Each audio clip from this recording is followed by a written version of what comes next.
22 लाख रब्बा मील में सल्तनत फैल गई। और हजरत उमर का वही दस्तूर अल्लाह के नबी के ज़माने वाला, महीने में एक दिन गोश्त खाना है, छने हुए आटे की रोटी नहीं खानी है और सख्त लिबास पहनना है। तो सहाबा आपस में जमा हुए कि अब हजरत उमर को अपना रवैया बदलना चाहिए, कोई खादिम हो, कोई गुलाम हो, कोई लिबास अच्छा हो, खाना अच्छा हो। आपस में बात, अच्छा भाई कौन बात करे? हज़रत अली ने फरमाया कोई नहीं मानेंगे। कहा नहीं हम बात करते हैं। अच्छा कौन बात करे? तो सारे डर के कहने लगे हम तो नहीं करते। अच्छा भाई कौन बात करे? चलो हजरत आयशा से कहते हैं, हजरत हफ्सा से कहते हैं, वो बात करें, चूंकि वो अल्लाह के नबी की बेगमात हैं तो उनका जरूर वो ख्याल भी करेंगे, प्रोटोकॉल भी देंगे। तो एक बेटी है हजरत हफ्सा, ये दोनों उम्महातुल मोमिनीन तशरीफ लाई।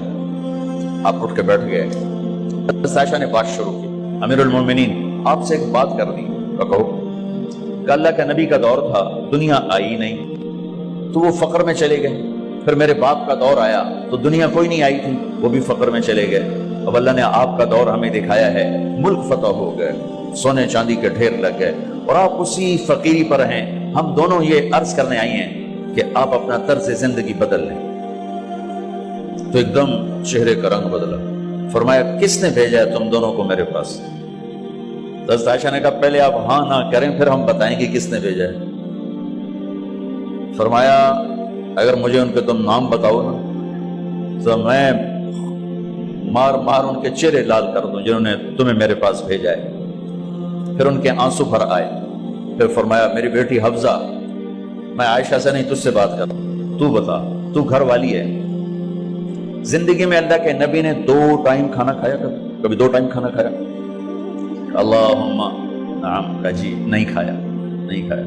तुम्हें पता है ना, सुबह खाते थे शाम नहीं खाते कटिया, शाम खाते थे सुबह नहीं खाते थे, ठीक है ना कटिया? अच्छा तुम्हें पता है ना मेरे नबी के पास एक ही पहनने का जोड़ा होता था।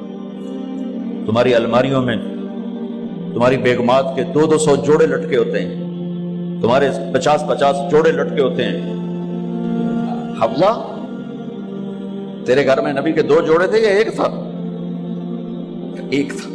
उसी को खुद धोते थे, नौकर नहीं धोता था, बेगम नहीं, खुद धोते थे, सुखाते थे, पहन के बाहर आते थे। कई दफा ऐसा हुआ कि नहीं हुआ कि नमाज का टाइम आया और बिलाल ने आके आवाज लगाई या रसूल अल्लाह नमाज का वक्त हो चुका है। और आप फरमाते थे बिलाल अभी मेरे कपड़े खुश्क नहीं हुए, हुणे सुकने पाए, हुणे सुकने पाए। अली गिल्ले में आ जाना, नमाज लेट हो जाती थी, कपड़े खुश्क नहीं होते थे।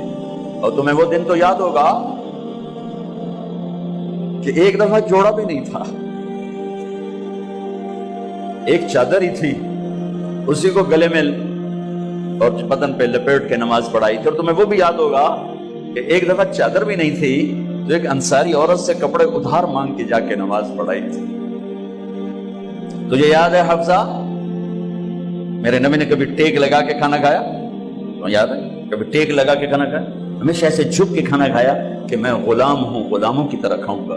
एक दफा तूने छोटे से उस पर टेबल पे रख दिया था और कहा या रसूलल्लाह आप जरा आराम से खा लें, तो आपने खाना उठा के जमीन पे रख के कहा था हफ्सा मैं गुलाम हूं, मैं गुलामों की तरह खाना खाऊंगा। तुझे वो भी याद होगा तेरे घर में मेरे नबी का बिस्तर क्या था? बता। क्या जी एक टाट था, टाट जो दिन में फैला देती थी, रात को दोहरा कर देती। का अच्छा वो रात याद है जब तूने उसी टाट की एक की बजाय 2 तह लगाई थी और सुबह अल्लाह के नबी ने पूछा था हफ्सा मेरा बिस्तर तब्दील कर दिया? क्या नहीं या रसूल अल्लाह वही है, मैंने एक की 2 तह लगा दी ताकि आपके लिए थोड़ा नरम हो जाए। क्या नहीं हफ्सा इसे जैसा पहले था वैसा ही कर दो, मैं रात को उठ के अल्लाह से बातें करता हूँ, इसकी नरमी ने मुझे उठने में जरा रुकावट पैदा की। ये बातें मैं ठीक कह रहा हूँ? जी हाँ ठीक है। तो तुम मुझे कहने आई हो कि मैं रास्ता बदल लूं? हफ्सा जिन्होंने तुम्हें भेजा है, आयशा जिन्होंने तुम्हें भेजा है उन्हें बताओ। 3 दोस्त थे, 3 मुसाफिर थे, एक उनकी डगर थी, उस पर एक चला और चलते चलते चलते अपनी मंजिल पे पहुंचा अल्लाह के महबूब। फिर दूसरा चला और उसी डगर पे चला और चलते चलते अपनी मंजिल पर पहुंचा अबू बकर सिद्दीक। अब तीसरा चल रहा है, अगर उन्हीं की राह पे चलेगा तो उन तक पहुंचेगा, इधर उधर हो गया भूल भटक जाएगा। उन्हें जाके बता दो कि जिस राह पर मेरे दोनों साथी चले मैं उसी पे चलता रहूंगा। یہاں تک کہ میرا اللہ مجھے میرے ساتھیوں سے ملا دے۔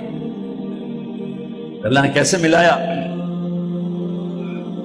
نماز میں خنجر لگا، نماز فجر کی نماز پڑھا تھا، اب ایک دم گرے، وہ چھپا ہوا تھا ابو لولو مجوسی، اس نے 7 وار کیے خنجر کے پیڑ، تو اب گرے، تو پہلی صف والوں کو تو پتہ تھا پیچھے نہیں، تو عبد الرحمن بن عوف لپک کے آگے مصلی پہ کھڑے ہو کے نماز شروع کر دی، اور چند آدمی اس کو پکڑنے کے لیے بھاگے، پھر اس نے آگے جا کے اپنے آپ کو خنجر مار کے اس نے خودکشی کر لی، اٹھا کر مکان پر لے گئے، دودھ پلایا گیا تو وہ آنکھوں سے باہر نکل گیا، کہنے لگے موت کا پیغام آ گیا ہے، تو اپنے بیٹے کو بلایا، کہا بیٹا جا کر اما جان عائشہ سے کہو کہ عمر امیر المومنین نہ کہنا، اب میں امیر المومنین نہیں ہوں، کہنا کہ عمر بن خطاب اپنے دونوں ساتھیوں کے ساتھ قبر کی جگہ چاہتا، اگر مجھے اجازت مل جائے تو مجھے وہاں دفن کرنا، اگر اجازت نہ ملے تو مجھے عام قبرستان میں دفن کر دیں۔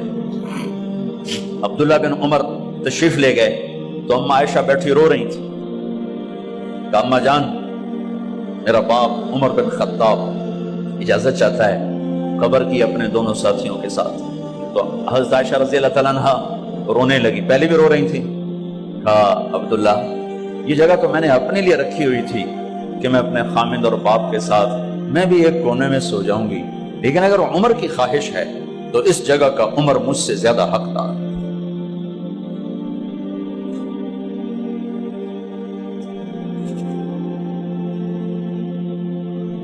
بیٹے نے آ کر کہا ابا جان مبارک ہو، اجازت ہو گئی، کہا بیٹا ہو گئی، لیکن جب میری میت اٹھاؤ تو دروازے پر جا کر رکھنا اور ایک دفعہ دوبارہ پوچھنا، ہو سکتا ہے میرے شرم میں اجازت دی ہو اور میرے مرنے کے بعد انکار فرما دیں، تو ایک دفعہ دوبارہ پوچھنا، اس وقت بھی اجازت ملے تو پھر لے جانا ورنہ واپس لے جانا۔ حضرت علی اور حضرت حسن تشریف لائے جس دن انتقال ہو رہا ہے، تو گھبراہٹ دیکھی، علی نے فرمایا عمر موت سے ڈر گئے ہو؟ کہ نہیں موت سے نہیں ڈرا، موت کے بعد